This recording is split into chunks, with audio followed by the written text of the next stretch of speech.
I think, this Jake Goldade from the linebacker from Cincinnati. He started his career at Central Arkansas as an edge rusher.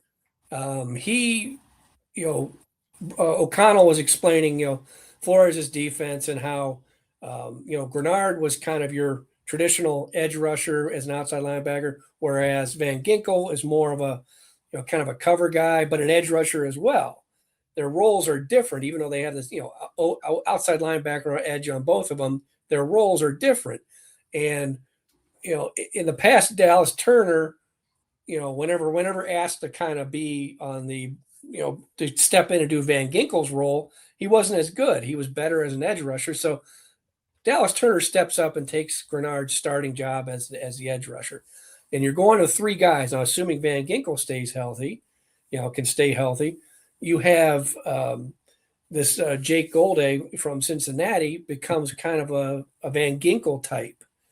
He's not just he's not like a Cashman or Ivan Pace, or he's more of an interior, but he can be like a Van Ginkel type. So that's kind of their way. That people were saying, were they thinking about Grenard whenever during the draft, whenever they knew they were going to trade him? Yeah, and I think that's why this guy comes into play at 51.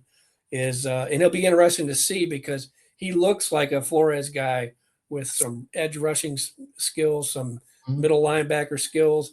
I think he's 6'4", 240, whatever. So he's kind of a sneaky guy to look at in this whole thing, because he's you look, he just gets overshadowed by the trade, because I was actually writing a story on him, and then the trade happened, and it's like this guy just got completely ignored. Right. But he could be a sneaky piece in all of this. I saw a lot of good things written about him online. That of all the picks, the Vikings draft grades, they weren't great, but a lot of them like that pick of Goldade. But just back quickly to the defensive line. If I read it right, they got these two guys to replace the guys that left, so they're back to their rotation, and they're gonna probably need it with. You don't want to overwork Banks right out of the gate. You want to ease him back into whatever you got planned. So it kind of maybe remains the same. It's a status quo, I guess. Is what. And their roles are interchangeable, those three up front. And you don't always play three across the front. Sometimes there's two. And the big citrus in the third round, Dominique Orange, is more of a nose tackle. They struggled. They were fifth or sixth in points allowed. A really good defense without a lot of superstars, but they did struggle a little bit against the run.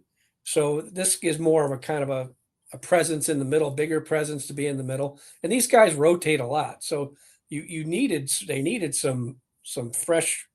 Banks, obviously, if he stays healthy, would be tremendous in there.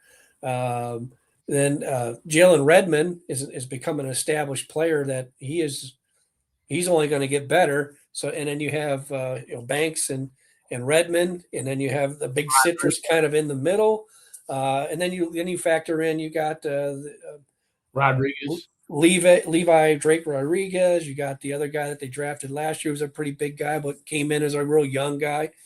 So they needed and just to compete, they needed to bolster that. Again, huge mistakes made last year. You're trying to patch holes with old guys that cost too much.